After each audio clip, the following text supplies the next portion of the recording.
guys, my name is Opal Cadman and welcome. Today I have three main tasks. The first one is to introduce you to Koch Media's brand new premium gaming label. Number two is to take a deep dive into some of the games coming to that label. And finally, number three is to show you what the new label will be getting up to in the streaming world. I want to welcome streamers who are co-streaming this today. Hello. Some of you guys are guys who I have looked up to and watched for many years.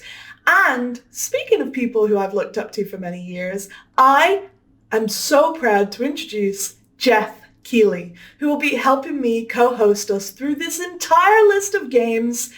Jeff, how's it going? Thanks, Opal. It is so great to be here with you for the first ever live stream from Prime Matter. I was honored yesterday to reveal the label to the world at the Summer Game Fest kickoff event, and wow, you've got a lot of games there in that sizzle, over a dozen games. So I know today you're going to go a little bit more in depth to talk about all these games, to talk to a lot of the developers. But for those of you that might have missed it yesterday or just want to see it again, let's kick things off with a look at that announcement sizzle reel for Prime Matter.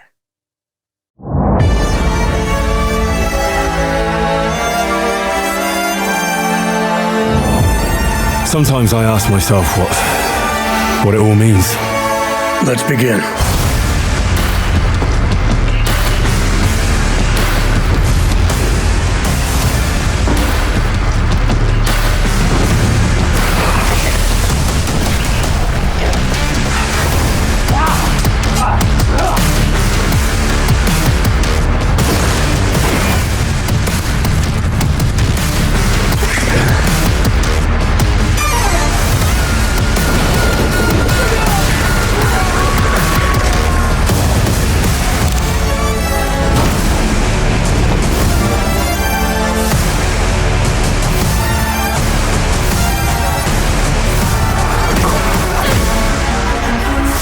Is that who you are? My purpose makes me who I am.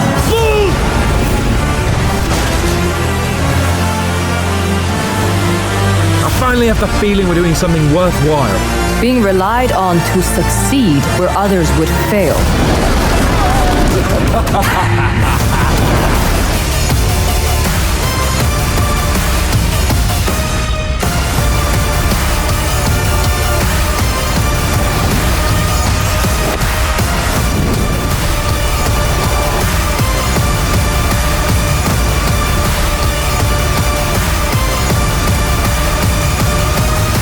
Prime Matter. Yes, guys, you just saw 12 games and counting. And that's just the start for Prime Matter.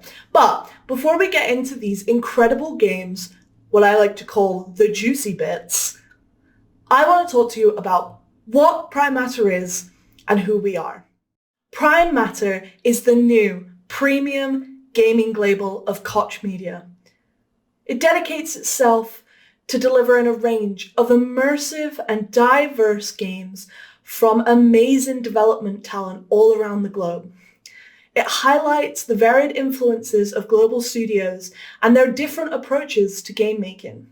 The new label will lead through creativity and expression, with games that enthrall players with larger-than-life storytelling, create incredible moments, and above all, they're fun. The team behind Prime Matter is a melting pot of incredible talent, led by seasoned industry veterans and complemented by a young, fresh, dynamic team of multicultural gaming experts. The team behind are gamers at heart, working with such a wide range of passionate developers producing games together by gamers for gamers. And that being said, for all you keen-eyed individuals out there, you would have seen that one game was actually missing in our 12-game lineup for Prime Matter during the video. That is a game that comes from the Embracer family itself. Jeff got to sit down with Todd Hollinshead and talk all about Painkiller. All right, you saw the news yesterday. Yes, there is a new Painkiller coming, and Todd is joining me now to maybe give us a few more details. I know this is kind of a fresh project for the team at Saber. And you guys, first of all, I love that you and Tim Willits are there, continuing to build out Saber. And Painkiller was a franchise. You and I are both OG. We remember it was it probably 15 years ago at this point? Yeah, it's been a while. Closer to two decades than one. My God. All right. Well, but it's one of those classic games. Let me ask you, from a Prime Matter perspective, you've been in the industry like me all those years, and we remember that game. Why was this a franchise that you guys wanted to sort of bring back? Well, Painkiller, when I played it back in the early 2000s, this is a game that had, it was dark, a little twisted, intense, cool guns. These are the things that, kind of hit the nail on the head of what appeals to me in a video game, both as, as a fan and then also as a publisher at Saber. So, we're hoping to capture those same sort of elements and bring those into the new game. Yeah, you guys are certainly masters of doing shooters from all your time at id, and Painkiller, does have a lot of that DNA of fast-paced action with a little bit of a twist to it. And the fact you guys are working with Prime Matter is also exciting. Brand new publisher, brand new label. What do you think of the fact that they're doing this label, and it's such a diverse lineup of companies and partners around it? I know you guys work with a lot of publishers, but it's pretty exciting to see a new label announced. That doesn't happen every day. No, it doesn't. And, I think that within the Embracer Group, it's just a business that is growing. We've got great leadership at the top. And so Koch Media is, wanting to expand their publishing. And I think that, the name they chose, Prime Matter, sort of is, it's sort of like the primordial soup of putting together stuff from nothing. So, it kind of makes me think of this is what we do when we make video games. You start with Pixel Zero, and then at the end of the day, you make a game. So I feel like that, that kind of resonates with hopefully the type of experiences that we're going to be providing, not just within Prime Matter and working with them between Saber and our partnership, but, across the Embracer Group as well. Yeah, no, it sounds like they have a lot of games in development, but the fact that you are bringing back Painkiller is really exciting. And I know, fans, of course, want to know a little bit about, what's the game going to look, how's it going to play. Probably can't share a lot of details about it, but you're kind of in the early stages of development now on this. Yeah, super early. And, if anything that I would share, I'd probably get assassinated for back home once I get back to the developer, because, all these, the first stuff that comes out almost always gets sort of iterated on and changed. And so we're trying to keep the lid on the details until we have something that's going to be really awesome to show. All right. Well, we'll be waiting for it, and we know with you involved, it's going to be something very special. Fast-paced action, I have no doubt. So, new Painkiller coming soon from the team at Saber, published by Prime Matter. Thanks, Todd. Thanks, Jeff. I really can't wait to hear more about Painkiller and the fact that Todd and Tim and the team at Saber are working on it. I think we're going to get something pretty special when they are ready to share more. So, exciting stuff in that sizzle reel, Painkiller, Payday, but I know there's a lot more we're here to talk about today as well, right, Opal? Actually, Prime Matter has 12 games under development right at this minute. We're so excited to show you guys what us and the developers have been up to. However, before you see some of the content that we show you today, I do have to make it clear that some of this is pre-alpha, alpha, high-level concept, and some of it is about to release right around the corner. So please keep that in mind when you're viewing today's show. That being said, how do you guys feel about a psychedelic third-person survival horror game set on what it means to go on a journey about self-enlightenment and what happens when it all goes wrong? I got to speak with the developers of The Chant, work in progress title, about their game and who they are. Our game is about a group of people who go to a spiritual retreat to seek enlightenment, and they basically get a little more than they bargained for. And your character has to deal with her own personal issues as well as the cosmic terrors that become awakened. Cool. So what type of genre is this game? I mean, it's a bit hard to pin down with the with all the different influences and styles of gameplay, but I'd say we're probably a survival action horror game. Okay. Cool. And what was the thinking behind that genre? Is it something that you guys like, or is it just it came left field? What's your decision behind that? Personally, we always wanted to make a horror game. A big part of our core team have a background in third-person sandbox games. And we really wanted to combine, action mechanics, deep storytelling, and we felt that the horror genre was a really exciting space to take that background and play around with. So, kind of sticking with the horror genre, why did you decide to go with that theme? It's not really like normally what you would see, this whole spiritual awakening thing. So what was the idea behind that? We thought it was just kind of an interesting territory to explore. There's a lot of influence from that with like folk horror of the 70s and giallo horror and so forth that really inspired us more from a film standpoint. And taking that kind of aesthetic, something that was very sensational, very colorful, and mixing it in with more action-oriented and exploratory game mechanics, we felt was a fresh take on the horror space. So, kind of speaking about your inspirations and stuff, what video games, real life media has inspired you to create this title? Well, going way back when Resident Evil 2 is one of my favorite games of all time. Alone in the Dark, Eternal Darkness. So a lot of games are very inspirational to us. Our game actually started off as a game with fixed camera angles and so forth, and then we over the course of development, just especially really focusing on bringing more of an action element to it. We've since switched to an over-the-shoulder camera and haven't looked back. So kind of talking about changes and what you guys are doing on the development side, how close is the game to like the original concept? I understand you guys are still developing, the game's quite far out, but from your original concept to where the game is now, how much has that differed?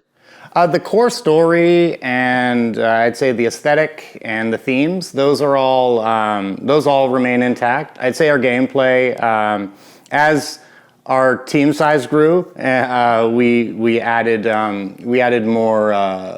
deeper mechanics.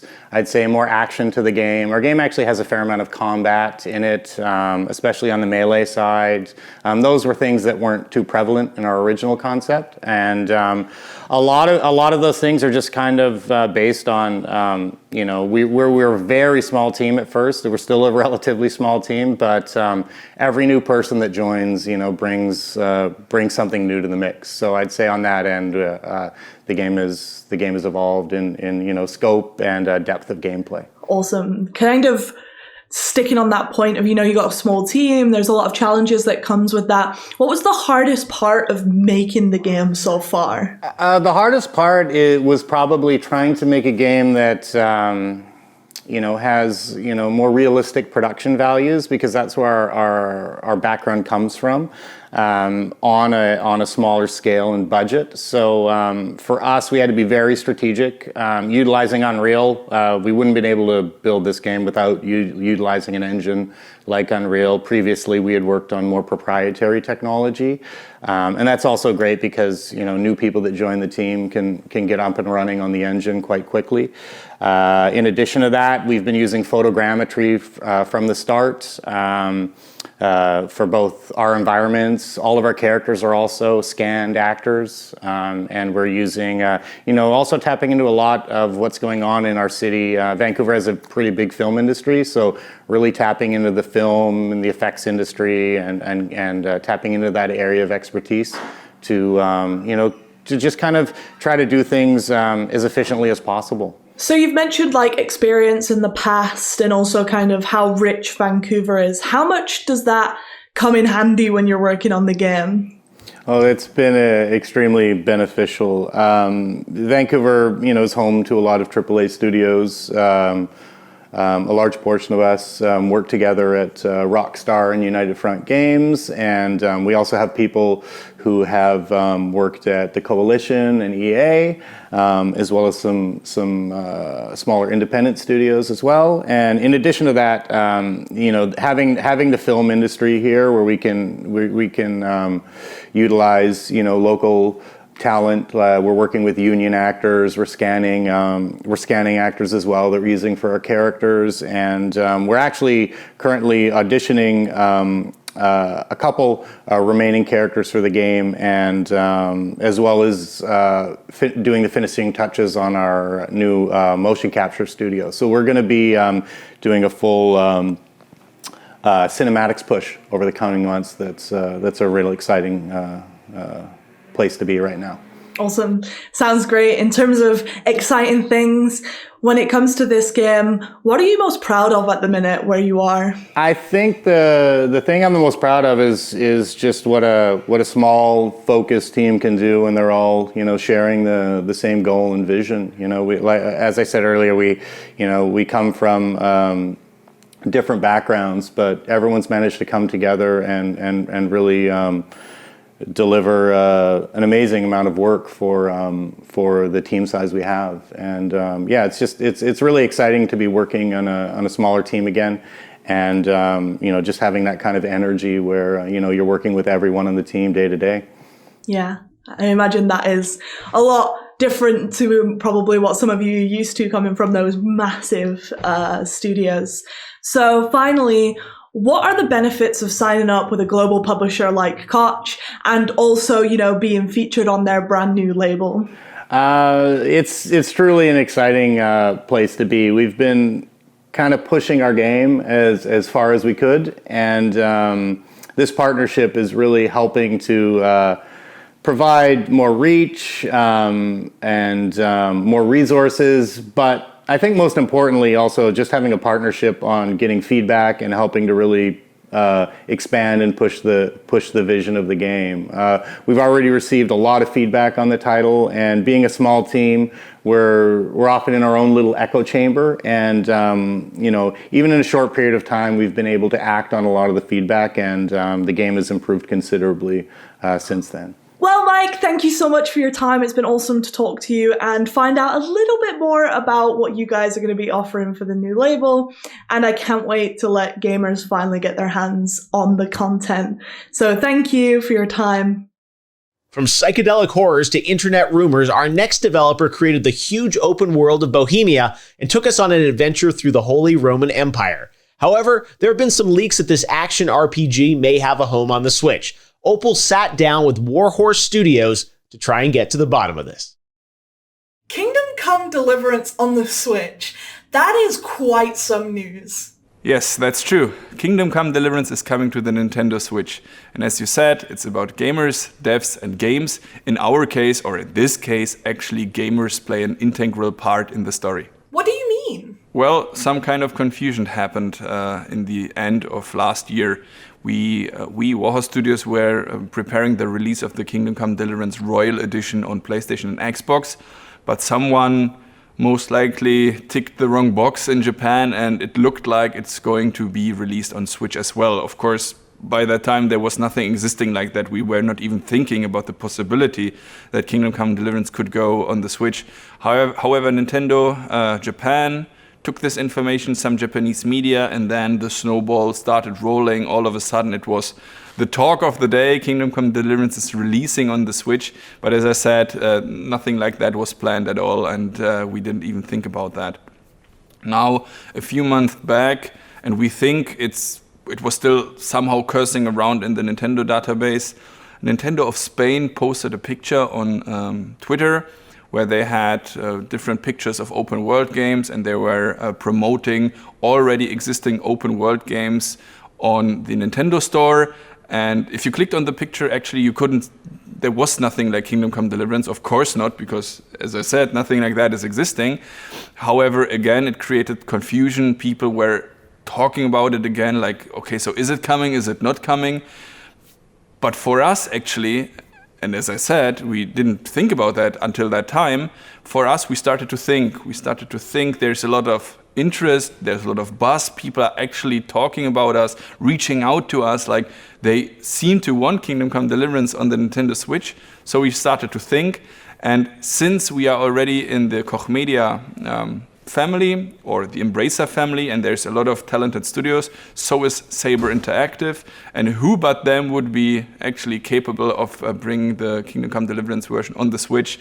So we sat together, and now we are here talking about the Nintendo Switch version on Kingdom Come. So what you're saying is that a community of gamers made this happen?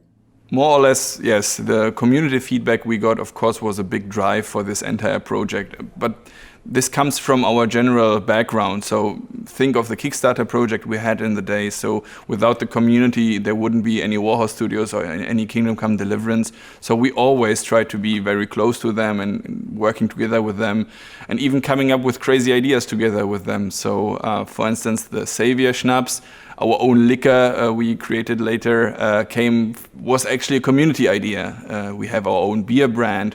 We recently released a blue brick set, like a building set for Kingdom Come Deliverance buildings. And now one of the latest projects is the Kingdom Come Deliverance soap bar, which should give you the real medieval smell. In that case, I must say, medieval smells actually pretty well. And we are coming up with crazy stuff like that all the time. Our next new merchandise project is a Farkle boxed board game, kind of. So Farkle, for those who don't know, that's like this Kingdom Come Deliverance minigame, a dice minigame you can play in the game. And now with Griffon Studios, we are coming up with a boxed version you can get and play Farkle at home against your friends or against your family or whatever. So that's pretty cool if you ask me. But generally, if you're interested in these kind of stuff, just check the Warhorse Studios social media accounts. You get all the information you need there. Ooh, my favorite. Soapy hot news. Speaking of soapy hot news, how do you feel about Warhorse being under the new label Prime Matter? It's a huge honor, of course. We were working together with Koch for over 4 years already. In 2019, we then even became part of the entire Embracer family. So that was a big thing. And now being able to take part at the beginning of something new, be there when there's a new label being created, that is a big thing for us. And especially if you consider that we come there as an established partner already, that is really cool. And we are looking forward to a bright future. Thank you very much, Toby. We cannot see what Warhorse has got cooking. However, until that time, Toby, goodbye! So are we. Thank you very much and see you. From internet rumors back to reality, we will have more on Kingdom Come Deliverance for Switch as we get it. All right, let's move from RPGs to FPS games. Final Form, which is a working title, is an action-packed sci-fi adventure where you play the role of a humanoid avatar of a sentient spaceship sent on a mission to the edge of the known universe to battle an unstoppable plague. The game is still a long ways from completion, but here's a very quick peek at what's in store.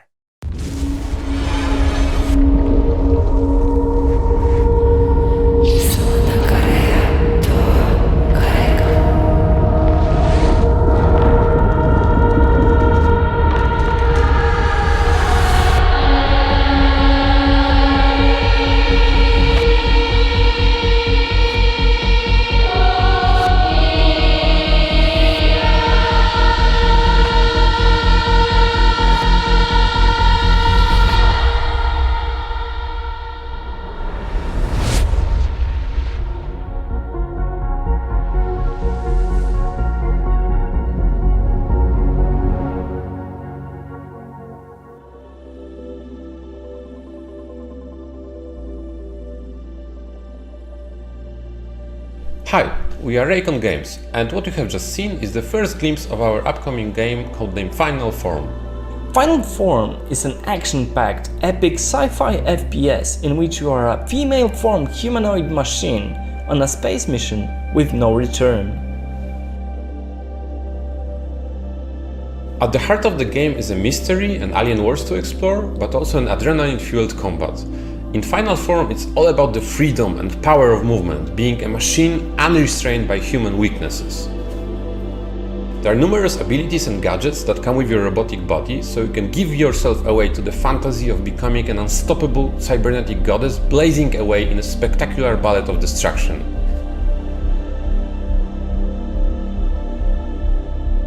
Raycon is located in Warsaw, Poland, with additional team members located all over the world. The studio was founded and is managed entirely by game developers. Since the success of Ruiner, we've grown quite substantially. Currently, Raycon is over 50 brilliant game creators, and counting. We are not a huge team, but what we love to do is to evolve together with our projects, constantly finding smarter and better ways to achieve something truly unique. We build our work environment just like we make games, aiming for the best results and personal fulfillment. We strongly believe that the well-being of team members needs to be taken care of first, before we can pour all of that love into a game. The partnership with Koch Media has been very fruitful and inspiring. We're happy to be in the avant-garde of the upcoming new label. We're looking forward to share more on Final Form in the future. And in the meantime, please enjoy the rest of the show and see you around.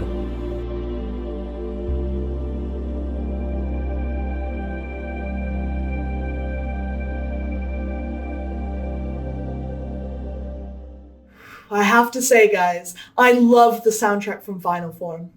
Moving on to our next game, which is just as special. What if you took Lovecraftian and Gagaris themes and mixed it all together with hardcore RPG elements? That's exactly what Massive Works Studios are doing. I got to sit down with their CTO to talk about their game, Dolmen.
Speak now to Gabriel Ferreira, CTO of Massive Works Studios, who joins us now from Campinas near São Paulo in the southeast of Brazil.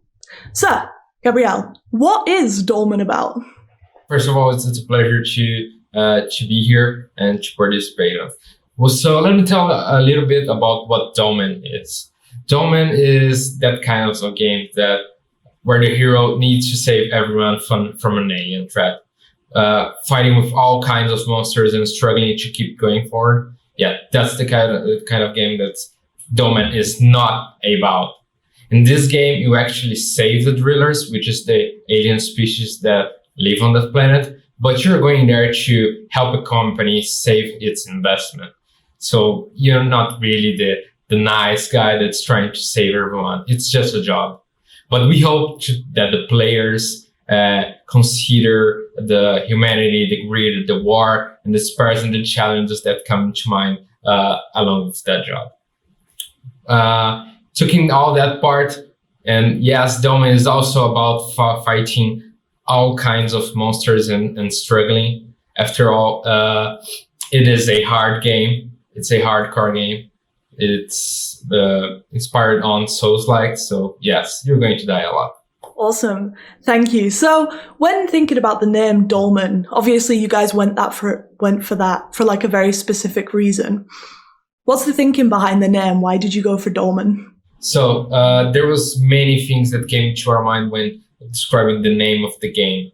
Dolmen, which means a single chamber tomb, a megalithic tomb. We thought it would be a good word to describe this stone, this crystal that we have that is related to death. In many ways, everyone that deals with this crystal in the game is close to bringing problems to everyone that is around.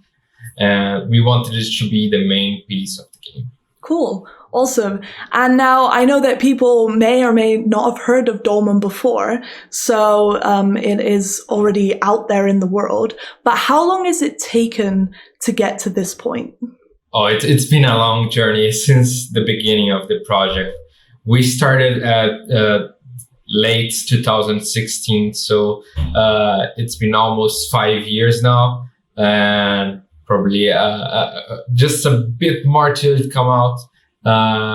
But we and about our journey, if it wasn't the support that we had since the beginning, either our community, the Kickstarters, and you guys, I believe we would not be here right now. Lovely. How have you been inspired by other games? You mentioned like the Souls-like obviously inspires it. You know, are there other games that inspire you? And also, what games do the teams like? First of all, regarding inspirations, a lot of games came to us when we were producing the game and when we were first thinking of it. Obviously, we are really passionate and we really love Souls-like games. So Bloodborne, Dark Souls, those games were our main inspirations. But we drew inspirations from all different kind of sources. So we had inspirations in Dead Space, in Mass Effect, and also not only inspirations in other games, but also inspirations in movies and Lovecraftian stories. For example, Alien and Geiger, and those were our main inspirations.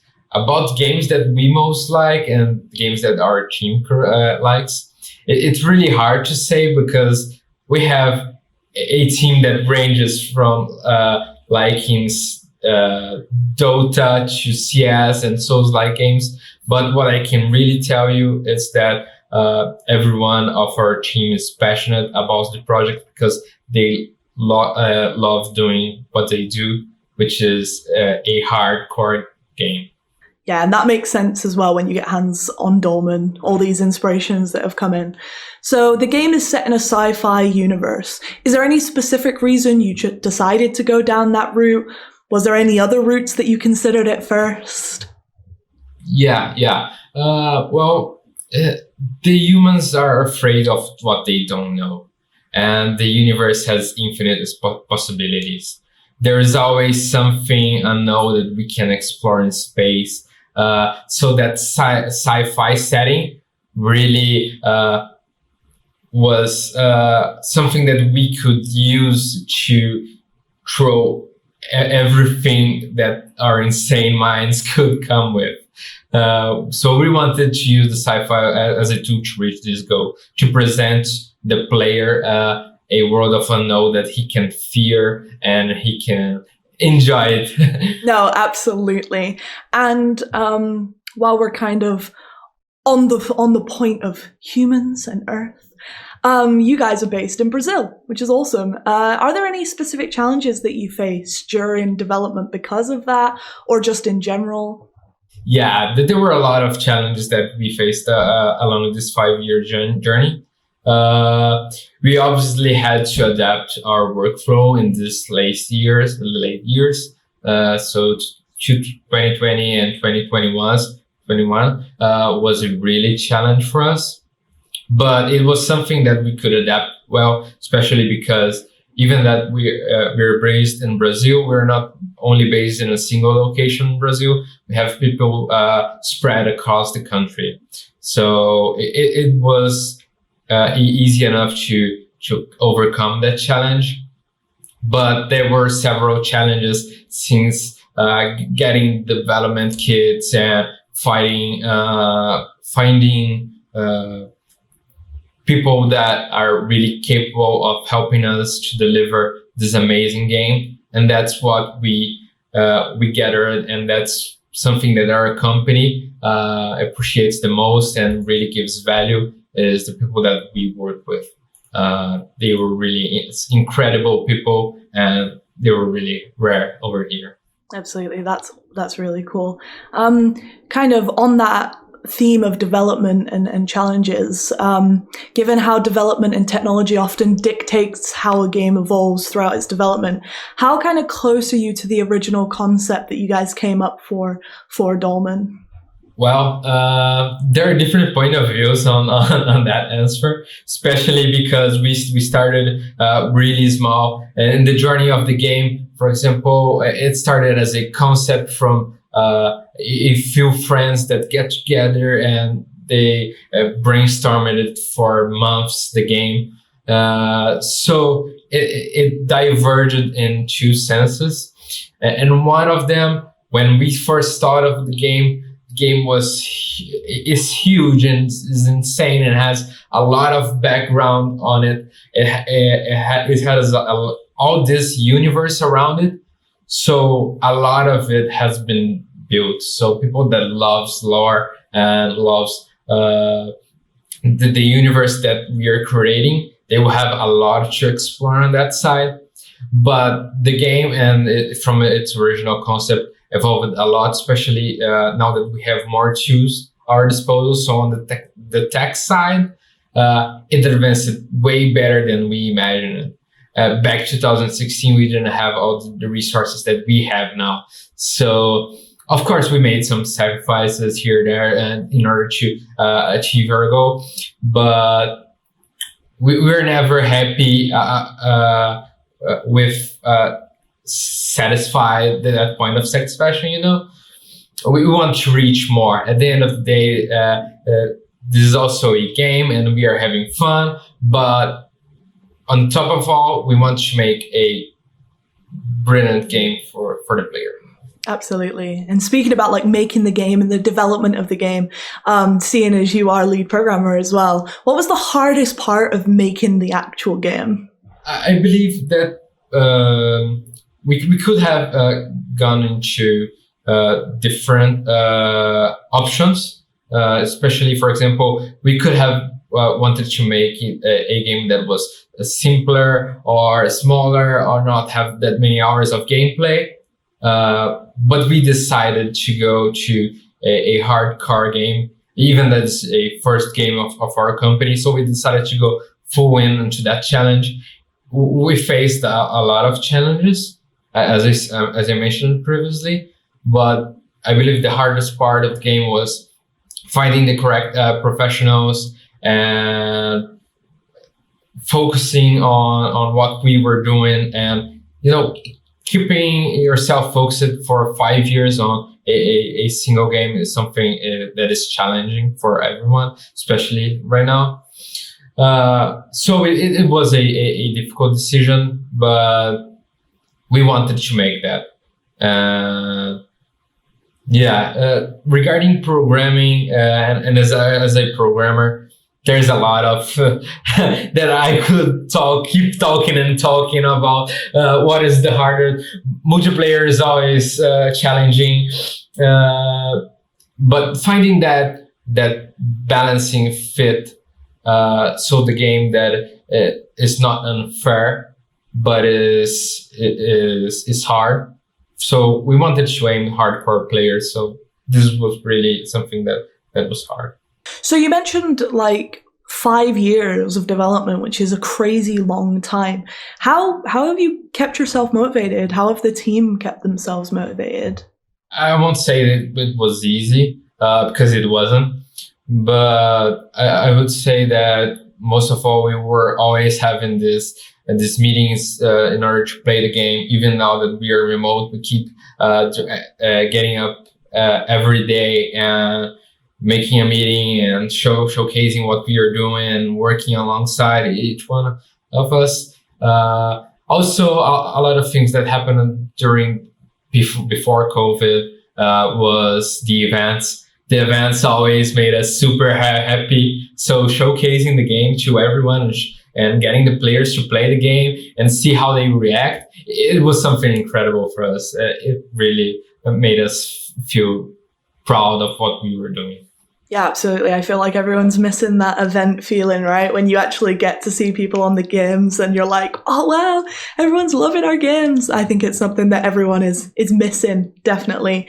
Speaking of kind of motivation and happy times, what are you most proud of this game? What have you guys worked on that you're like, yeah, we did that? I believe that the universe that we created is amazing. It has a lot of background from it. So, for example, we even made some comics for it that we prepared. We have a lot of story, some crazy cinematics. So we're really proud of the universe that we created, this game that we made, and achieving what we did is what makes us feel proud. And now that we have partnered with you, getting to expand that universe and getting to get closer to our original concept and what we meant for it, that is something that makes us really happy. Cool. Awesome. Speaking of partnership with us, what are the benefits of signing up with a global publisher like Koch on their brand new label? That's really an amazing feeling for us. Koch really helped us and takes care of the operation that we couldn't make it for ourselves. They have an amazing team of QA localization, so we can reach different countries and players everywhere. We have a great producer that worked with us, helping us reach our goals and really deliver the game that we want. And without Koch opened the doors for us on that sense. And being part of this new label is a great opportunity for us, and also to know other game developers and expand the game community. And and to meet you as well. We really thank you for this opportunity. Absolutely. We are so happy to have you guys on board. And more importantly, I am so excited to actually let people play this game at some point under this new label. So thank you so much for your time, Gabriel. It's been awesome talking to you. And yeah, let's release Dolmen at some point under the new label. Thank you for your time and see you later. Thank you. See ya. Now, the first title from Prime Matter will be the beautiful, highly anticipated King's Bounty 2. We have a first look at the gameplay trailer, and then Opal got a chance to sit down and talk with CEO Nikolai Baryshnikov. The balance is off.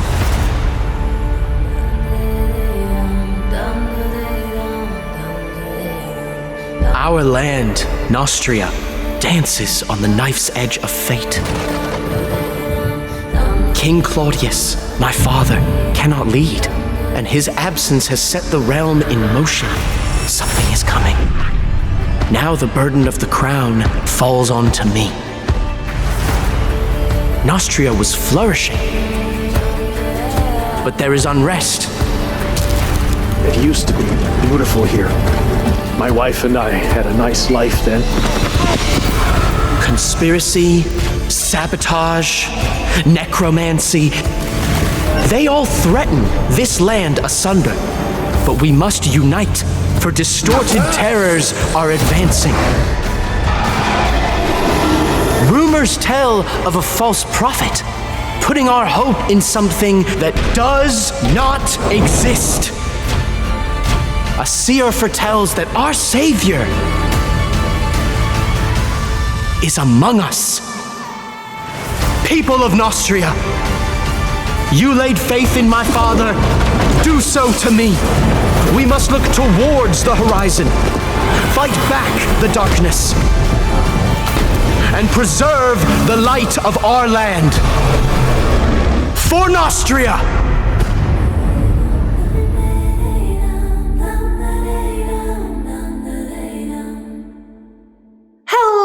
guys, thanks for joining me. And I am joined by Nikolai Barinshtakov from 1C Entertainment, who is CEO and creator of King's Bounty 2. So King's Bounty has been years in development and has a 30-year pedigree. So what is it that makes King's Bounty 2 so special? The original King's Bounty was a grandfather of games of series like Heroes of Might and Magic. So it created these turn-based gameplay when you have a hexed-based battlefield and the troops are moving in turns,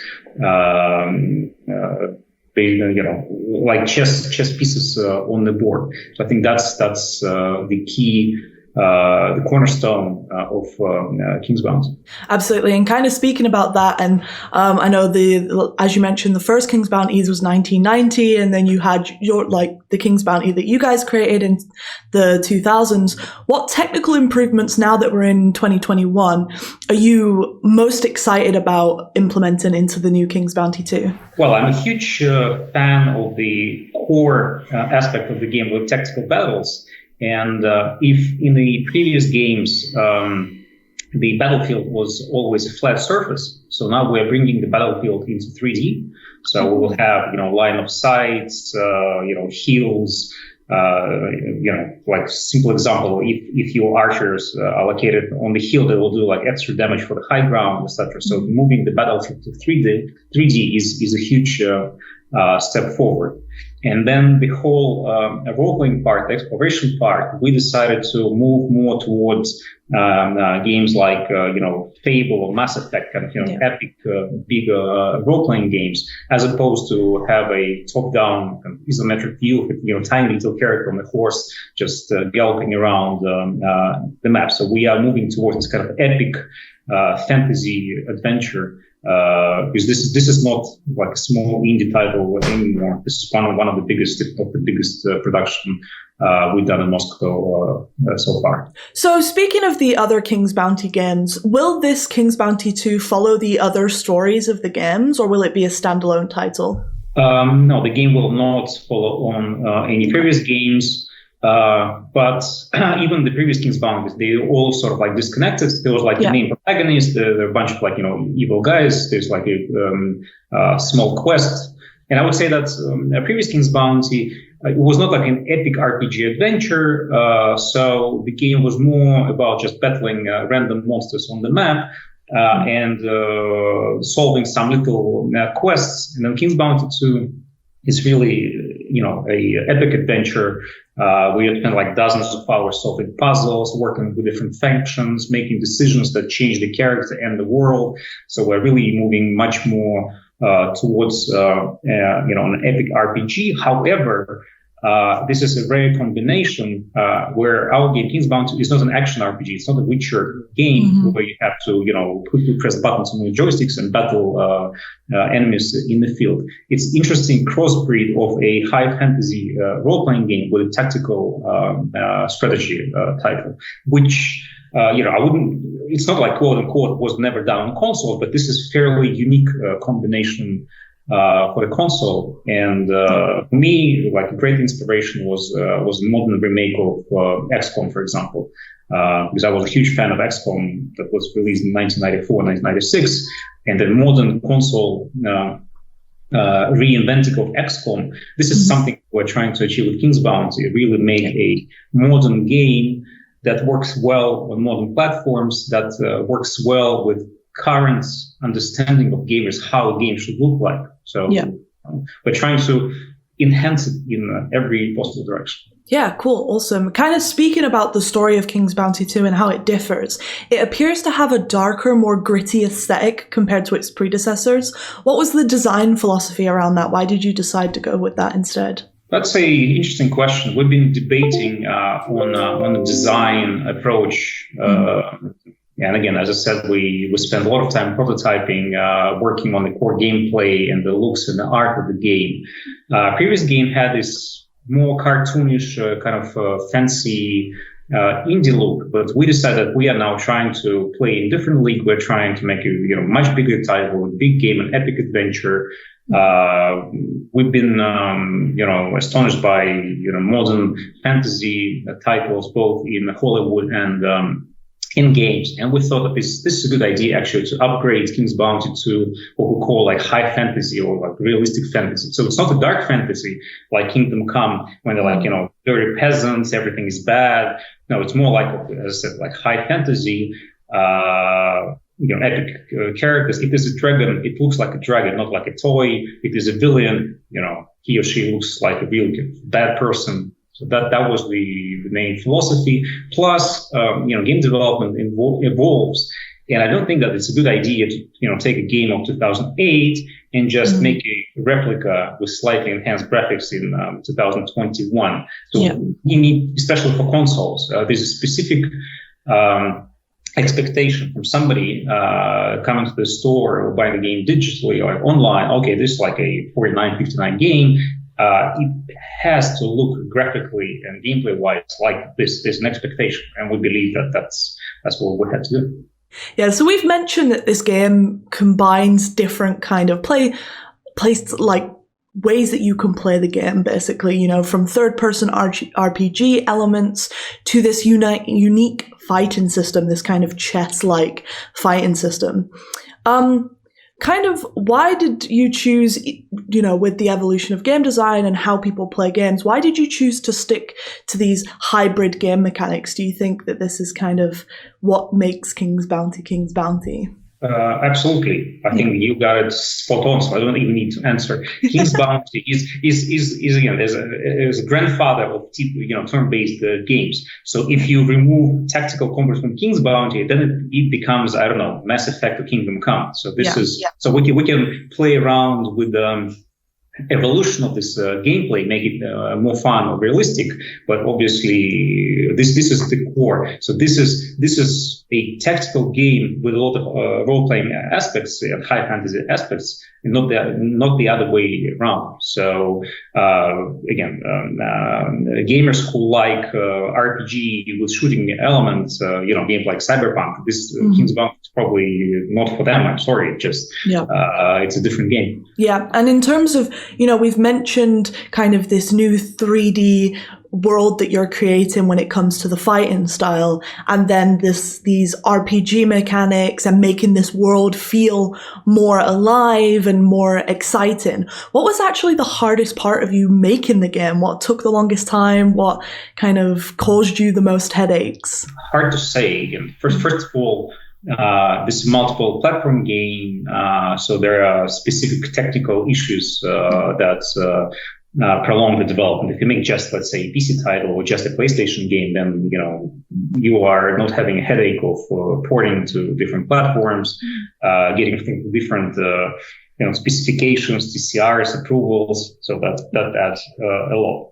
And then secondly, the production itself, as soon as we went away from this kind of cartoonish kind of, you know, easy-looking isometric view into a 3D high fantasy and the production of assets. So we wanted to build like a huge map. We wanted to populate this map with a lot of characters that would just move around, go somewhere, you know, have their own like stories. Then we decided to, instead of having like text dialogues, we decided to produce a lot of engine-based cutscenes to push the story, to explain what's going on. So we even had to buy our motion capture studio. We worked with like dozens of actors, and there are hours and hours and hours of in-game based cutscenes, which in the past could be just dialogues and pieces of text. That was another huge complication. No, absolutely. And then the final question, what are the benefits of signing up with a global publisher like Koch and being on their brand new gaming label? Oh, that provides us a lot of additional support because I'm not sure that all gamers understand how games get to the market. So making a game, writing pieces of code or drawing this amazing sketch of a dragon is only half of the puzzle. So it's like yin yang. You need a lot of support from production people, testing, localization, manufacturing, retail units, putting all this units into the retail shops in the world, making mass market communications. So we decided to cooperate with Koch Media. That seemed to be the ideal partner. So we are on the market for many, many years.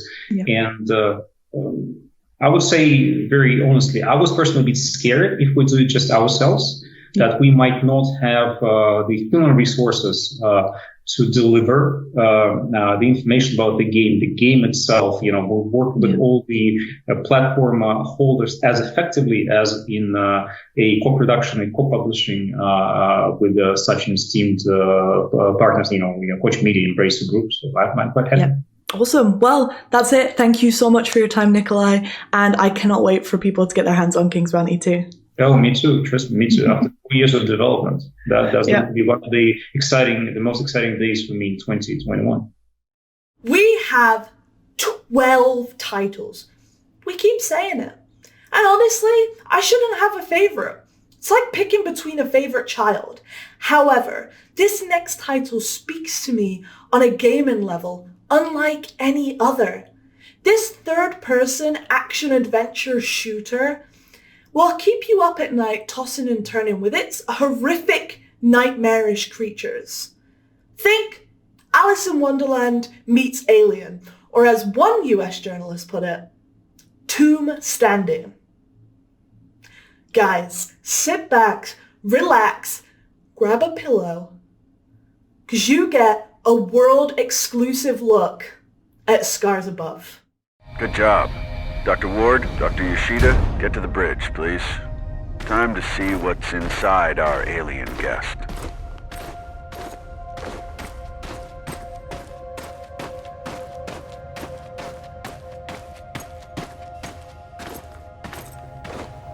Telemetry check.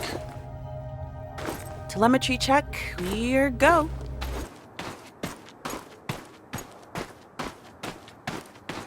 Wow. How is this possible? What planet is this? How did I end up here?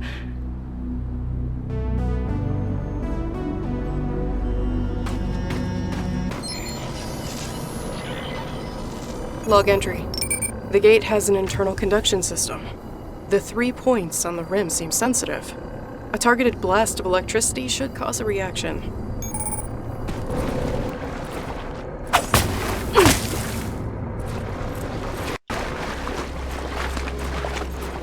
The debris. It's from Hermes. It must have splintered off as it entered the atmosphere.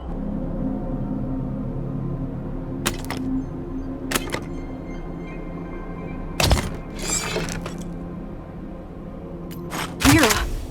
It's still intact.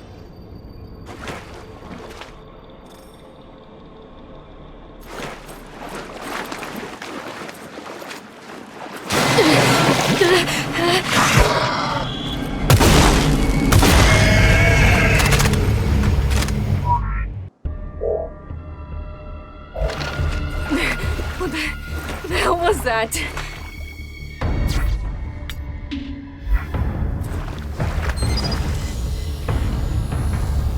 Log entry.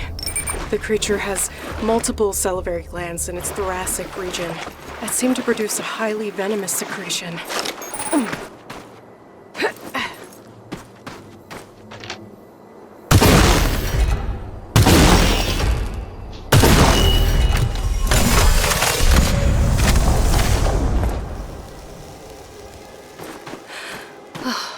Wow. The whole place is covered with some kind of organic residue. Looks like Robinson managed to connect the MPU to the pillar.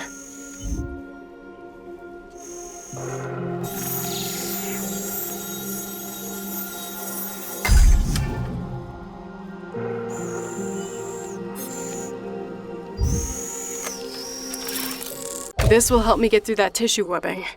And I'm taking the MPU.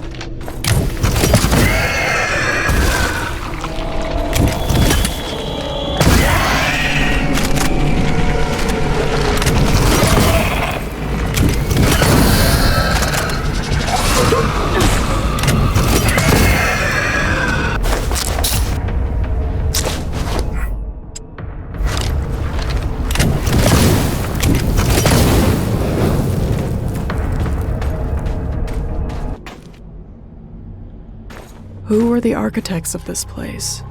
Did they build these towering monuments to serve a purpose, or as a testament to their might?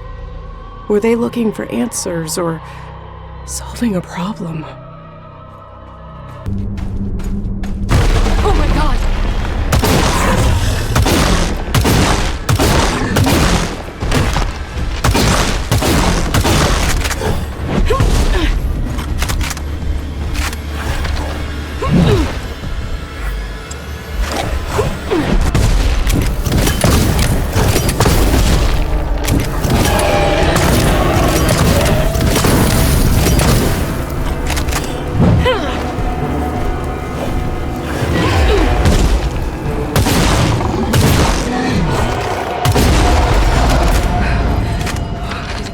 This thing was huge.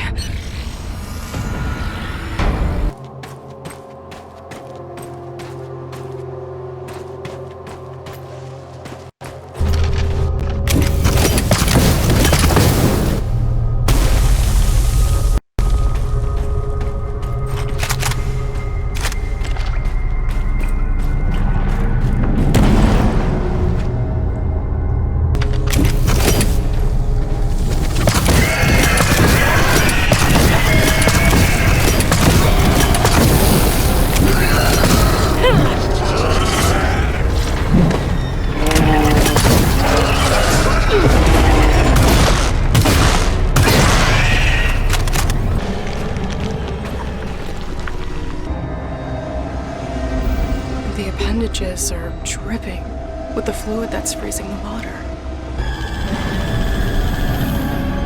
There's the brain and the neural pathways leading to various organs. The pseudocerebrum seems to be generating an electrical charge.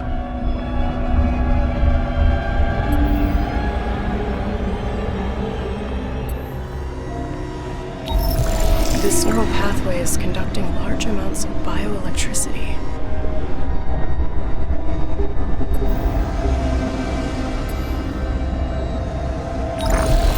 This gland is secreting the cryogenic fluid that's freezing the water.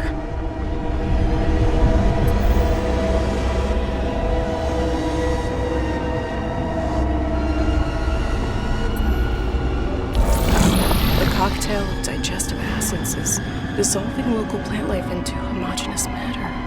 The process seems to be aided by bioelectricity.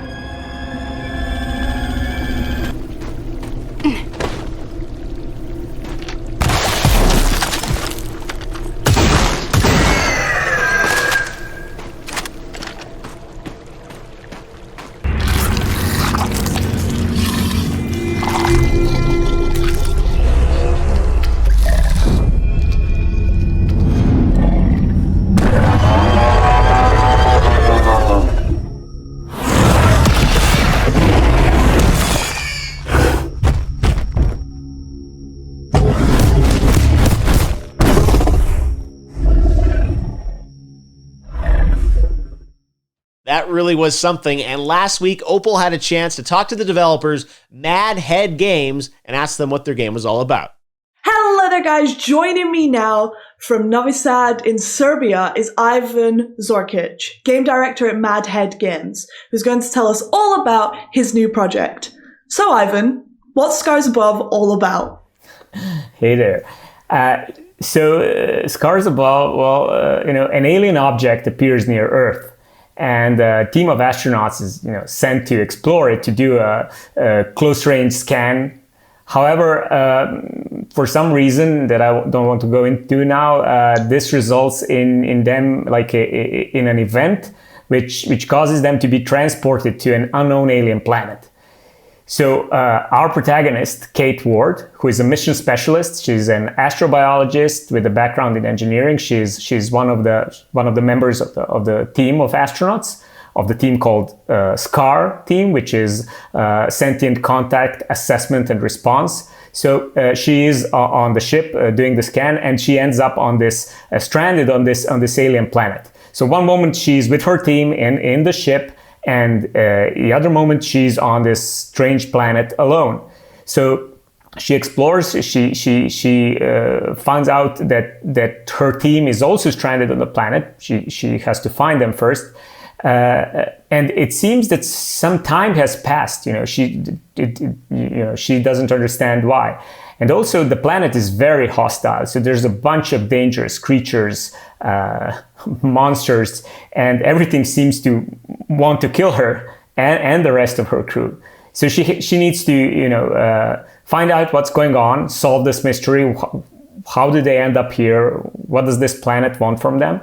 And, the story unravels and she actually learns about the place and learns about the mystery behind it. But it's all about, being stranded on this kind of scary, but also in a way strangely beautiful world, and facing a lot of nasty creatures and monsters. Yeah. So it's like kind of keeping on that theme of the realm of possibility and whatnot. How much in the game has its roots in the real world, and how much is just plain crazy sci-fi?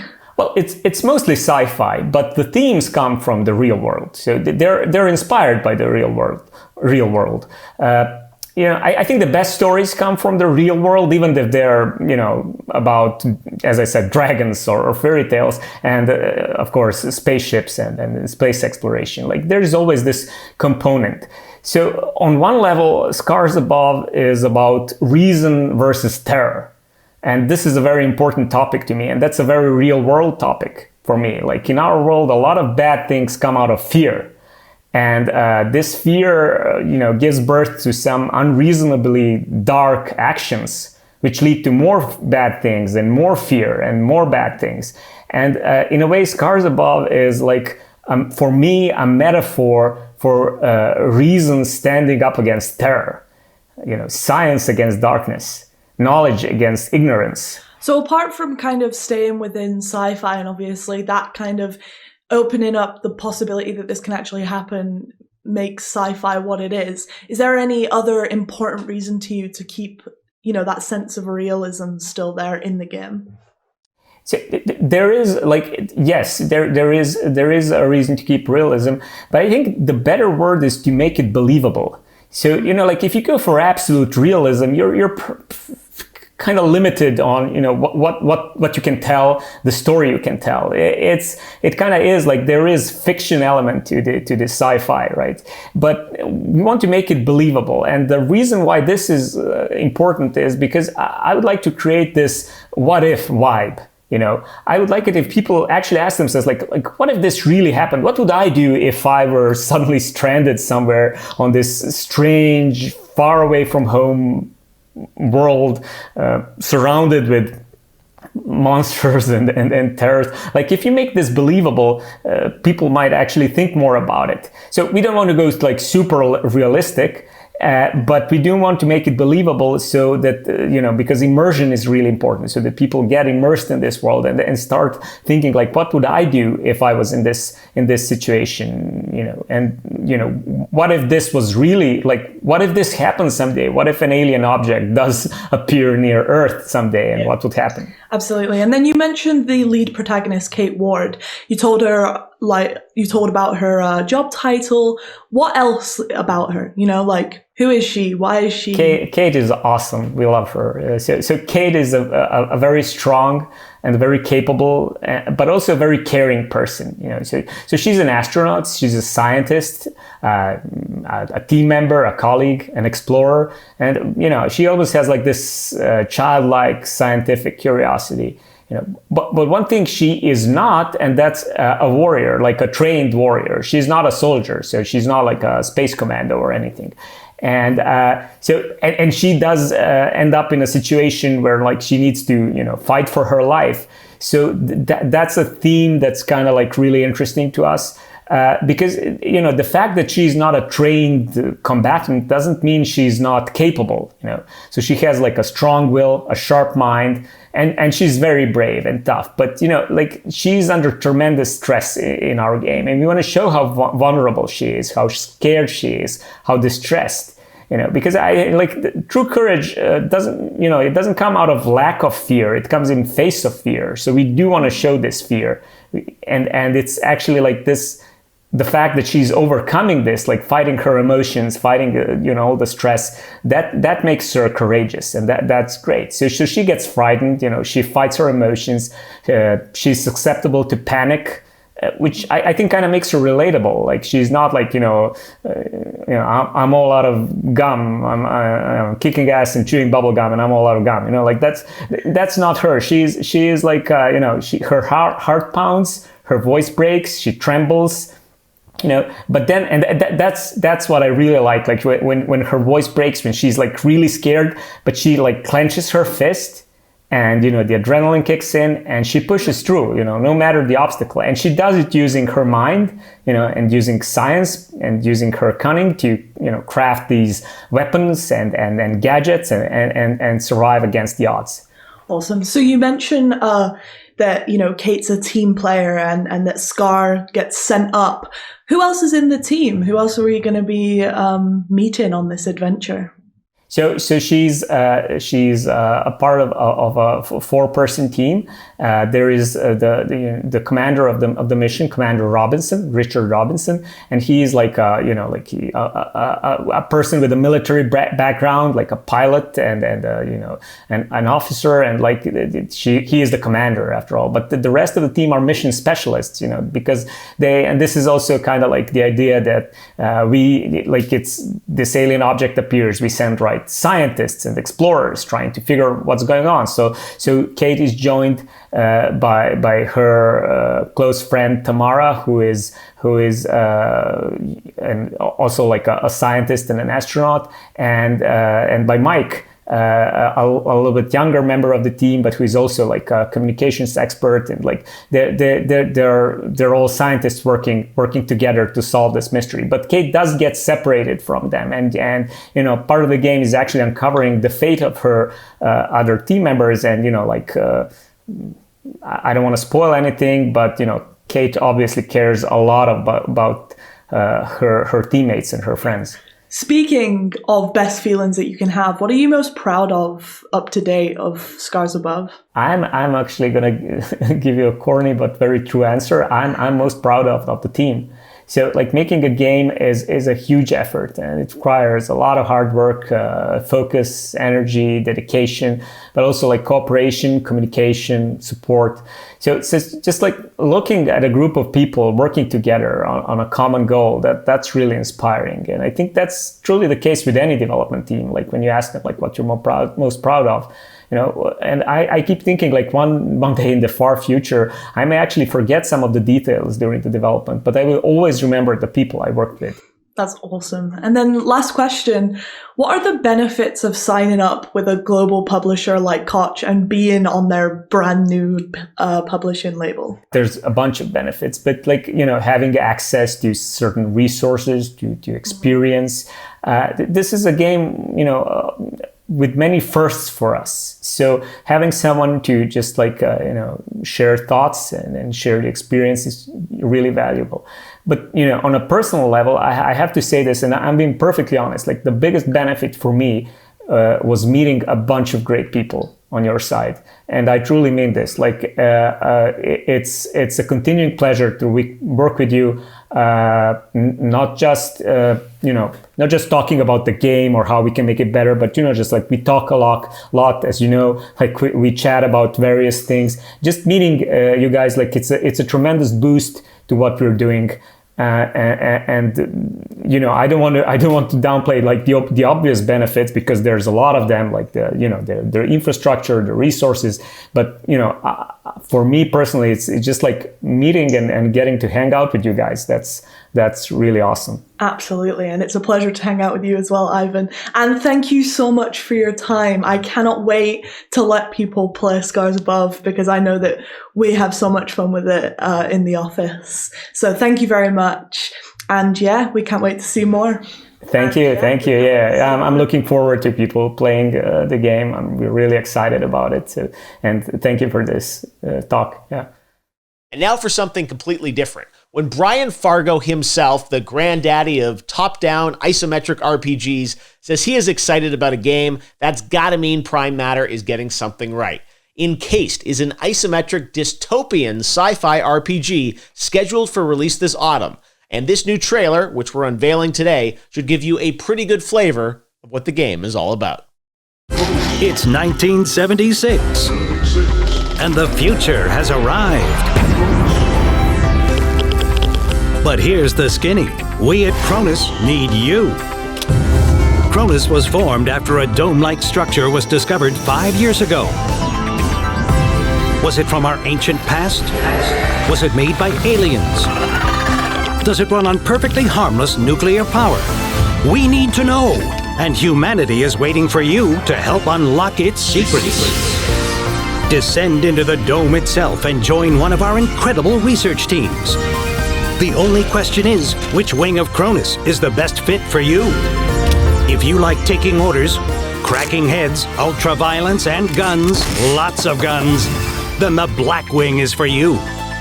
Can you build and repair incredible technology, but not expect any credit for it? You sound like an engineer to us. Welcome to the Blue Wing. Are you a doctor, scientist, mathematician, or any other type of brainiac? We've got you covered in the White Wing. Do you like taking credit for the hard work of others, but never do anything yourself? Those forms won't fill themselves. That's management, mister, and the Silver Wing awaits. Are you a criminal, prisoner, or have no discernible skills whatsoever? Then you're coming to the Orange Wing, like it or not. Are you ready for adventure? Are you ready to make the change with us? Are you ready to love it so much that you'll never want to leave? Then join Cronus and take the second giant leap for mankind under the dome. And that's not all. Opal got to sit down with the creative brains behind Encased. Check it out. Let's go to St. Petersburg in Russia and speak to Vyacheslav Kosahin, creative director of Dark Crystal Games and the brains behind their upcoming isometric RPG Encased. So, Slava, what is Encased? So Encased is an old-school RPG in the sci-fi post-apocalyptic setting, basically. Awesome. So the name Encased is kind of, it's a word and it has various meanings. What's the thinking behind the name? The thinking behind the name comes from the setting of the game, from one main entity of it, which is the dome. The game takes place in the anomalous zone called the Dome, which was found somewhere in the last unknown desert on the Earth and on our planet. And well, basically people who get in there, various scientists, technicians, soldiers and adventurers, they can't get back. This is sort of a one-way road, so those guys who explore the dome, they are encased in there, which I think makes some sense in this regard. Absolutely. Yes. So I know that you guys have been developing this game for kind of a long time now. How long has it actually taken to get to the point where you are now? So we are developing the game for 3.5 years now. We started late in 2017 with some pre-production, but obviously we have thoughts about a project like this for years and years before that, before those crystallized in something, something that really exists. So it takes 10 years of thinking behind this game, this project, and 3.5 years of actual production time to this point. So considering how long it takes, how do you guys keep yourself so motivated just on one particular title? Well, we can't say we have any problems with motivation or our own, because for most, if not everyone on the team, this is the dream project that comes to life. So that's fine in this regard. The motivation is always high, but also we are in the early access, and we're really open with the community from the very early stages of the project. And because of this openness and talks with the community, and we have had a crowdfunding, and that now we are in the early access, we have this constant feedback on the project, both positive and sometimes negative, which obviously keeps us motivated. If we would be on our own for those like 3.5 years and some extra time we'll spend on developing this game, maybe the motivation could decline a little bit, but with those constant talks with the community, shared feedback, we're all good. Awesome. And then kind of bringing it back to the game, given how development and technology often is basically dictates how the game evolves throughout its development, how close to the original concept that you came up with years and years ago are you now with the game that you have currently?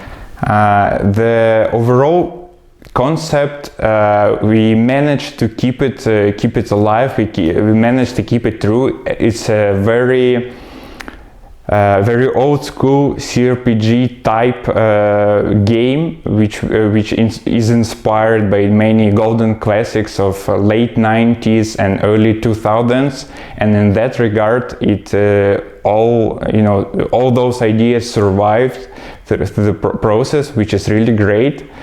Most of the mechanics, abilities, perks, and all those little things which these RPGs are built from, we managed to put it in there too.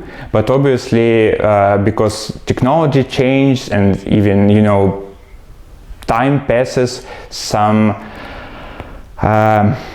less important things, I'd say, like maybe graphics or maybe art style beats or maybe some topics and themes, we explore those, transformed and changed during the process, because making games and RPGs particularly, it's an iterative process and takes many iterations to figure out what is the heart, what is the idea you want to bring to the players.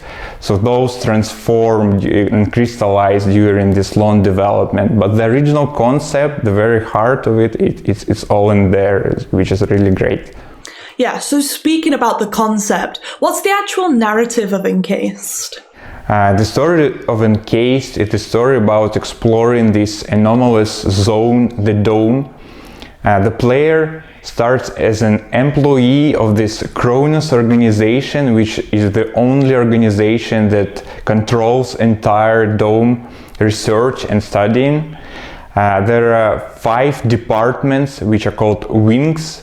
A player can start in, which affects the game a lot and the story of the game.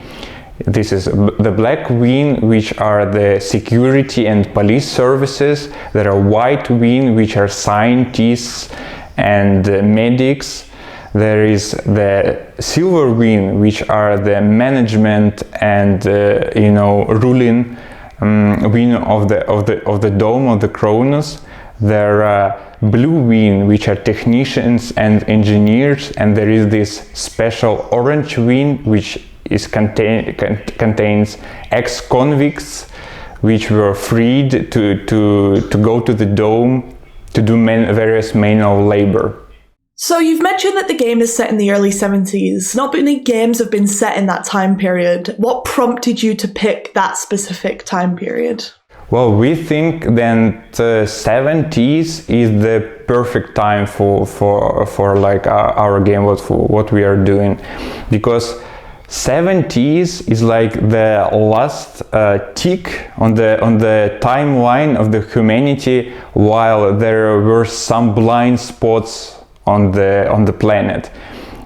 First satellites and first people in space, it's all happened in late 50s and early 60s, right? And 70s is the last spot on the timeline when there is some, when satellites do not have this complete web surrounding the Earth, and the planet, and there are some blind spots where such an amazing and dangerous place like Dome can be hidden. And from that place, from that time, the story takes its alternative path. Instead of going further to the space, humanity sort of descends into the dome to study it and to do those scientific researches and do those miraculous discoveries, basically. Yeah, so you mentioned that this is kind of like almost a parallel universe. How far did you deviate from what actually happened in the 70s compared to what happens in the game? I guess it's seeing, as you said, that it devolves, it's quite a bit.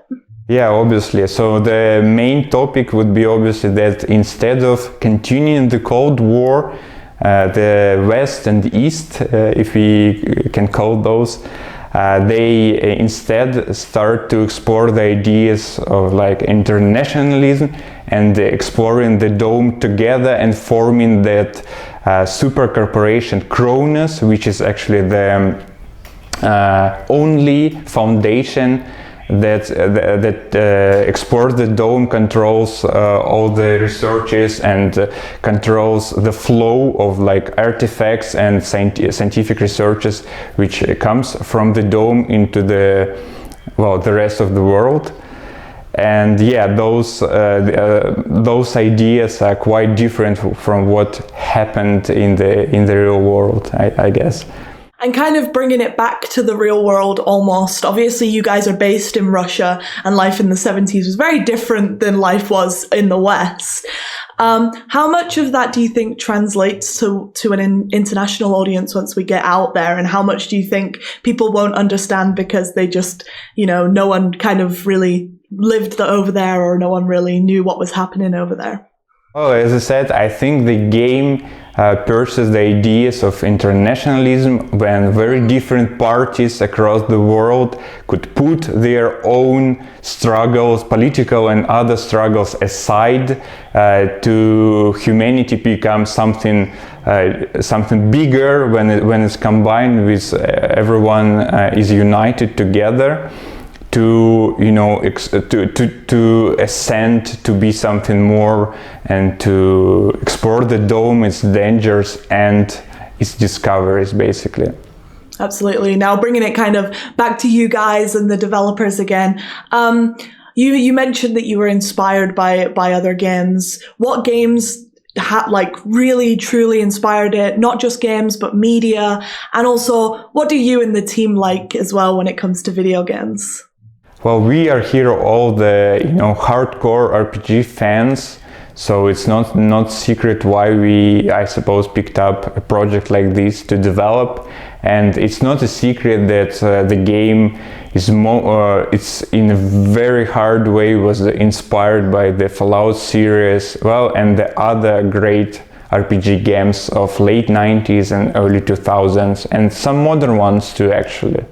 So speaking about development, what was the hardest part of making the game for you guys? I think the easier question would be what was the easy part. I can't really come with much things which were easy. It's all it's an everyday struggle in a way. It's a marathon, but it's a happy marathon, and it's a happy everyday struggle basically for us. Absolutely. And then moving it into that more positive thing, the happy marathon, what are you most proud of when it comes to Encased? I'm obviously proud of both the team and the project itself, because both us here in the team and our community, we often forget that 3.5 years ago there was nothing, there was emptiness, nothing existed. And here now, 3.5 years later, both with the team effort and the feedback which we get from the community, there is this great universe, a curious world which is almost ready to be explored and to be adventured inside, basically. And then moving on to the last question, what are the benefits of signing up with a global publisher like Koch Media and being on their new label?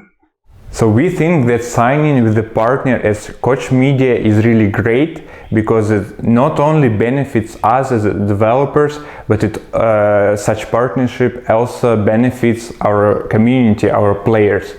We as the developers, we get more time to work on the project and polish it so it would be in the perfect state, while our players will enjoy more localizations which will make the game more accessible to the wider audience.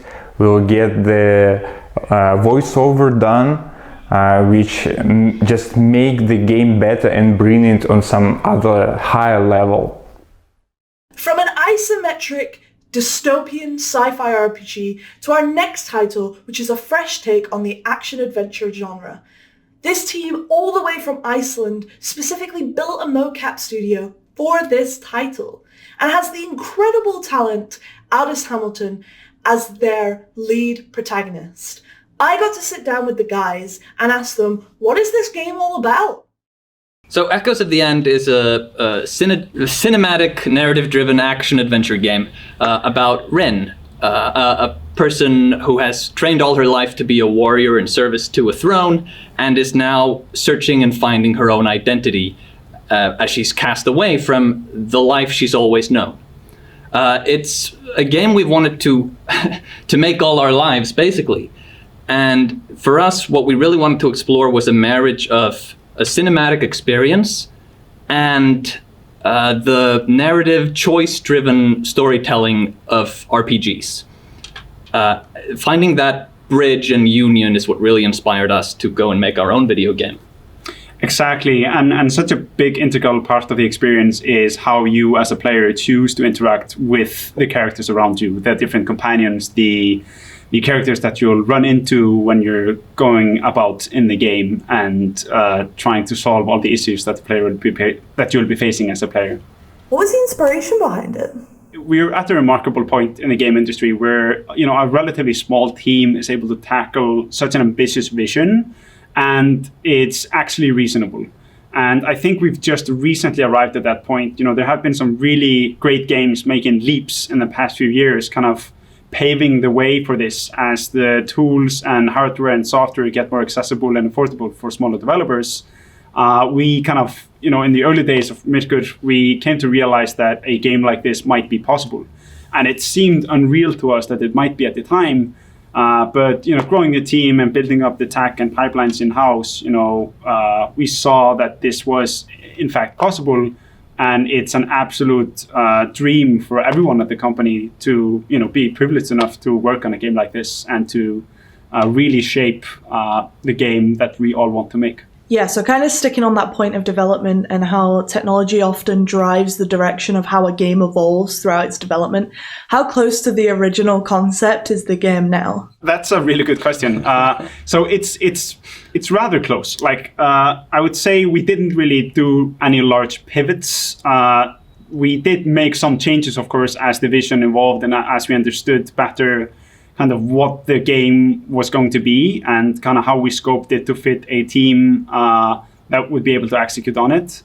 But I think, we were always, from day one that the idea for the game kind of conceptualized, we were looking at the technology that was allow us to make this game, going for really, realistic and stunning visuals, digital doubles for characters, scanned environments, next-gen development engines, next-gen game engines, kind of all those things were in place for us to make the game. I think the primary things that have changed in the making of the game are more in the details of the execution of that, how we structure the story, what kind of game mechanics we want in a game like that, and really what the identity of our game is and how we separate that from other games. We genuinely have been making this game, even though it is slightly different. Yeah. My work as narrative director has not had to change a lot. Exactly, yeah. We've mentioned, obviously, at the start and throughout what we've spoke about so far that you guys are based in Iceland and everyone knows the, picturesque scenery of Iceland. Did you get much inspiration from your homeland in the environment? Yes, absolutely. Iceland is such a phenomenal place to live in, and it's a beautiful country that's been featured in, many films and video games before us. And the funny thing is that us growing up in Iceland, this is normalcy for us. This is what we've been used to. It isn't until we visit other countries that we realize that the rest of the world isn't a fantasy land. Oh my God, trees! Yes. But yeah, I mean, it's absolutely inspired by Iceland. And, I was working as a tour guide for the longest time, and a lot of us grew up in the country from different locations.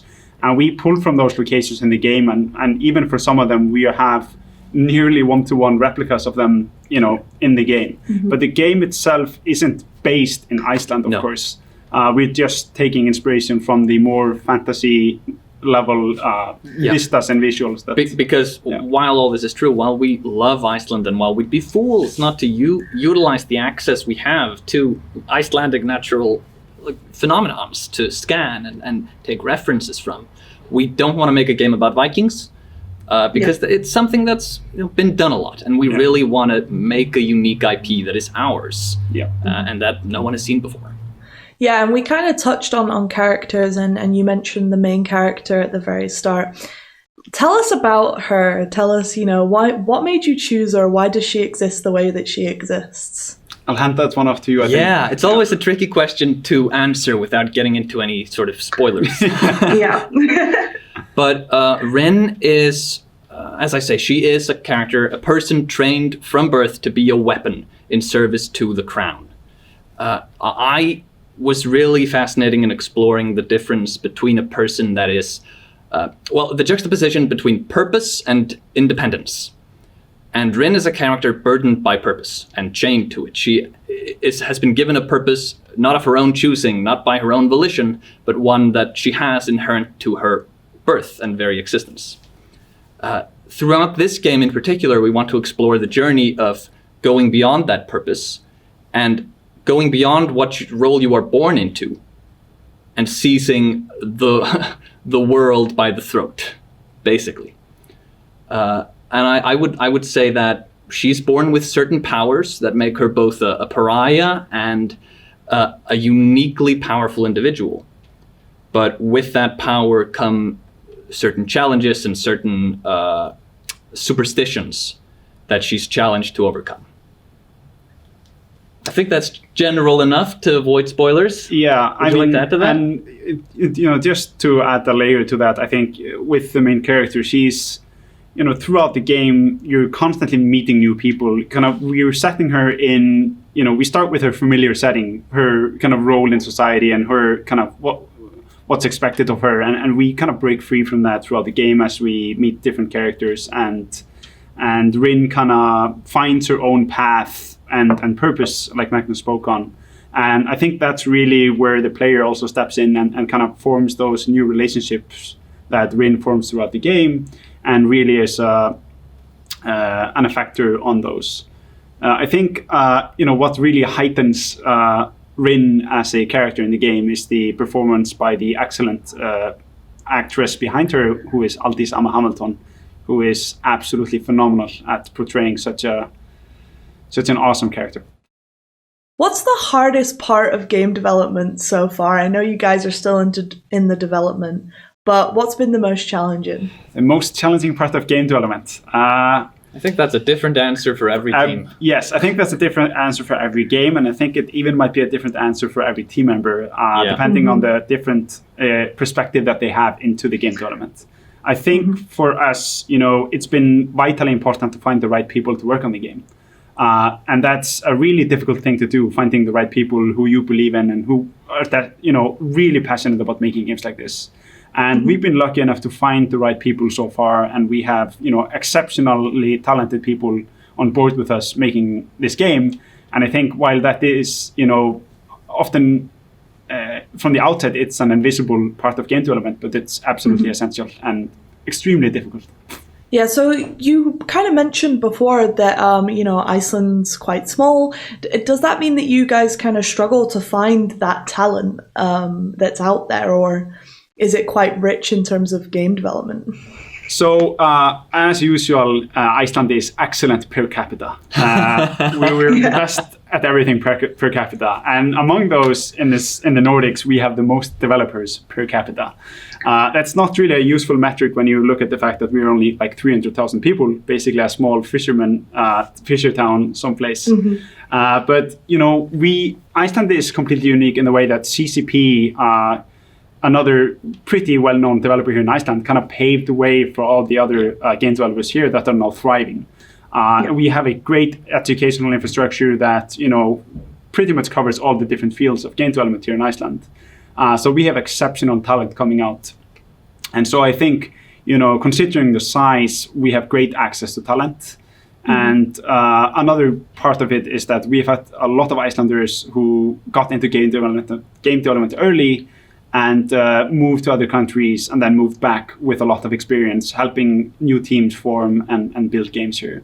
So while it's definitely a challenge to find people in a smaller nation, we're blessed by the fact that we do have exceptional talent here, and we have an educational system that is actively each year graduating new students who know game development.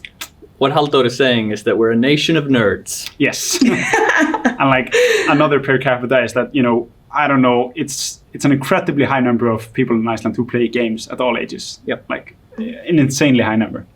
Yeah, that's really crazy. And, we've kind of mentioned what's the most difficult part about game development, but what are you most proud of up until this point? That's, it's a difficult question to answer because there's so many things. I mean, making games is, it takes so many people to do so many things for it to go correctly. And I think what we're most proud of is that so far we seem to be doing it correctly with the great people. So I think what we're most proud of is the team and the progress that we made with this team. Yeah, I think that's a very good answer in general, that just the talent we've collected around us and the friendships that have formed so strongly within this company. Yeah. I think that's invaluable and is what's going to drive it forward. And then finally, guys, what are the benefits of signing up with a global publisher like Koch Media and being part of their brand new label? That's a great question. So obviously we touched on the part that we're kind of stuck in Iceland, so our outreach is quite limited on an island in the sea. No, but all jokes aside, the main benefit is that it's an extension of the team, and it's a great extension of the team. Yeah. We talk about the things that have been the most difficult, and that's building the team, and the things that we're most proud of, which is again the team that we built. And for us, Koch is a fantastic extension to the team. It's a publisher full of great people who are really passionate about games, and they're empowering us to deliver these games, worldwide. And I think that is anything a developer, an ambitious developer, could ask for in a publisher. And we are absolutely glad to have you guys. Thank you so much for your time, and I cannot wait to give people more information about Echoes of the End. From one side of the globe all the way to the other, if you like the game Gothic and hardcore RPGs, The Last Oricru is just for you. I got to sit down with two of the guys from Gold Knights and talk all about them and their new game. Hello there, guys. Today I am joined by Gold Knights creative and game director Pavel Strnad and executive producer Vladimir Gershel to talk about their game, The Last Oricru. Hi, Opal. Hi, Opal. So you guys make The Last Oricru. What is the game about? It's an action RPG where I try to show the relativity of good and evil from different perspectives of living and breathing world. So when you guys say living and breathing, what do you mean exactly? It is important to understand that The Last Oricru is quite challenging and skill-based RPG, but compared to many other titles in this genre, our story does not take place in some dark and deadly realm. Waking up in a living and breathing sci-fi medieval world of Wardenia, players find themselves in the middle of war for supremacy over the whole planet. There is something interesting about the war, as usually warriors of each side believe that they do the right thing, often fighting for survival and well-being of their people. So the idea of the game is to show the player the war and the euphoria of the winners, but also the misery of the losers, to make the player realize that the number of decisions he can make in the game will affect all the living beings in the world. So you mentioned that you make choices during the last Oricru. How impactful are they? The impact is major. First of all, you are the one who decides which side will win the war. But there are many different roads through the game, and you can experience the whole game only after multiple playthroughs. I want to give every player his own experience and try not to push any moral code of what is wrong and what is right. Simply, you make the decision and actions, and based on that, individual characters have their own reactions. This creates different situations, so you can find your own friends and allies and play the way how you think it's right or fun. Exactly. Each player can define their own path to side with different factions or betray them and influence the future of each race and in the end the entire planet, basically. And it is not done just by a few choices somewhere in dialogues or by completing some quests, but by your continuous actions and decisions. Let me give you an example. In many scenarios, you are asked to kill the general of Earthkin people. And you can obviously refuse doing that, but if you decide to kill him, there are many possibilities of what you can do with his head, which serves as a proof of his death. You can keep it and become hero, or you can give it to the queen and come closer to her heart, or you can give it to another characters of this conflict with different outcomes. While I'm playing, guys, if I decide to be a little bit mischievous and kind of go down the route of everyone hating me, what does that mean for me?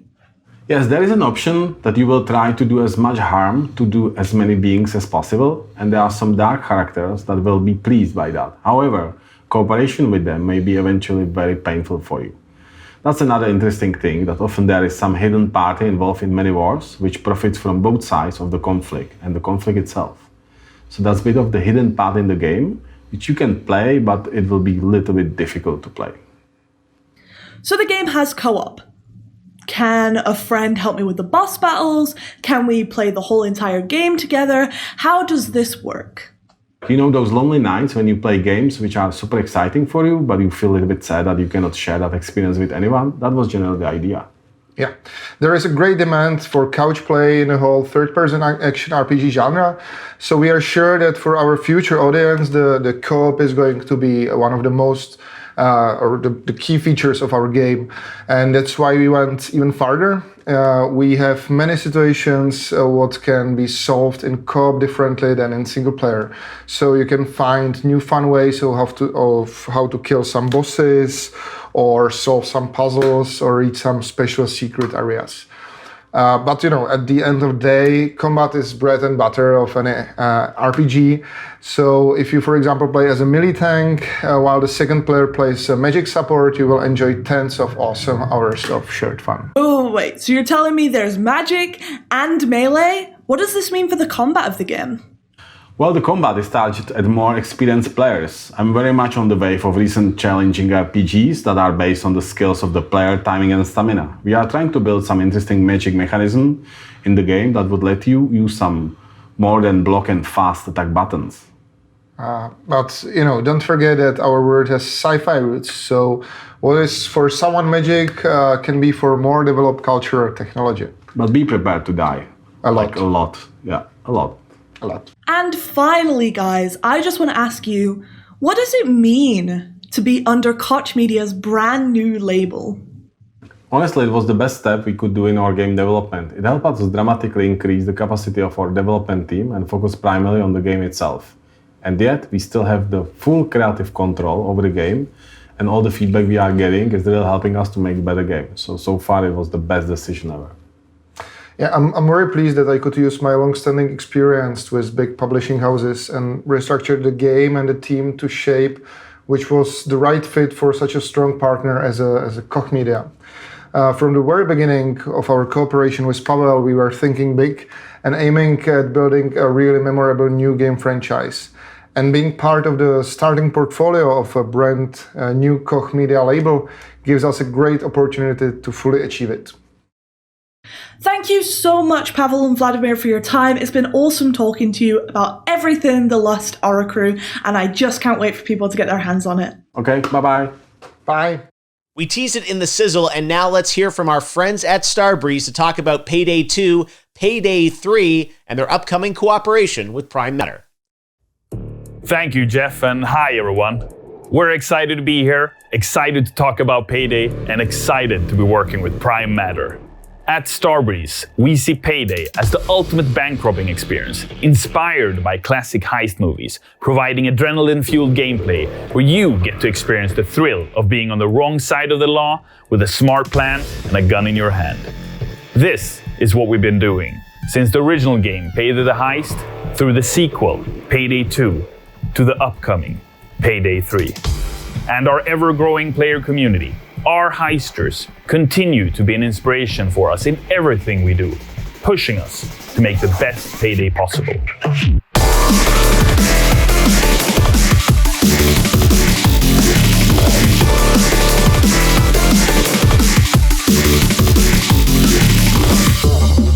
The world of Payday is an exaggerated reflection of reality where order is kept by the long arm of the law.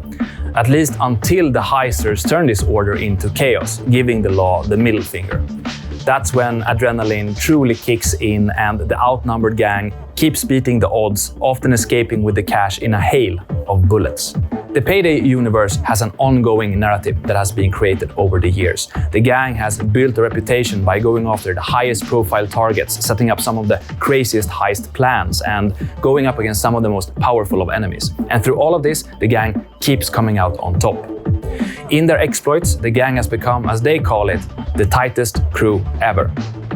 The wider criminal underworld of Payday lives its own life, where movers and shakers want a piece of the action, or a piece of the Payday gang. In the gang's life of crime, they are way past the point of no return. And as we look ahead for what's to come, the gang will learn that there's no rest for the wicked.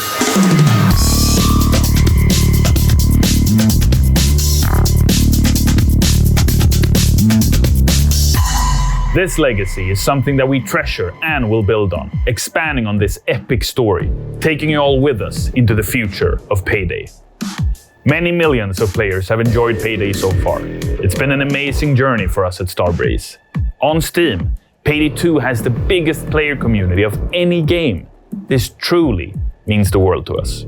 Payday turns 10 this year, but we're only getting started. With our team hard at work, cooperation with Prime Matter and other partners, and above all, a fantastic player community, we are looking to the future with great anticipation. I'm rich! It's Payday, fellas! The release of Payday 3 is years away, but we could finish off today with a sneak peek of what we're working on, a taste of things to come.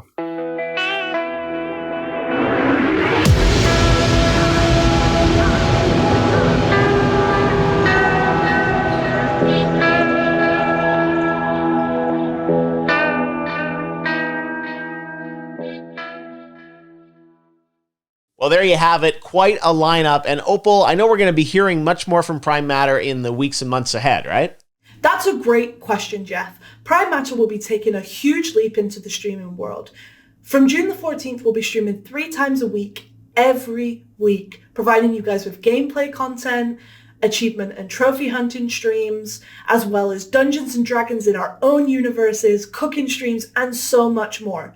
We also want to get our developers involved and have it so that you guys get to know our developers better. Not only that, but expect to see a lot more shows from us in the future. And Jeff can help us out too. Absolutely. I cannot wait to see what Prime Matter has for us in the future. Thanks for announcing with us yesterday at Summer Game Fest, and I look forward to being back with you again later this summer. No worries, Jeff, and thank you for your time. It's been awesome hosting with you, and I can't wait to do more in the future. And a thanks to you guys watching, to the streamers who are co-streaming, to our new gamers who are looking forward to the titles that we've shown you today. We are focusing on making fun, unique, and honest content for you guys. So, stay safe, stay cool, and I will see you guys on Monday. Bye!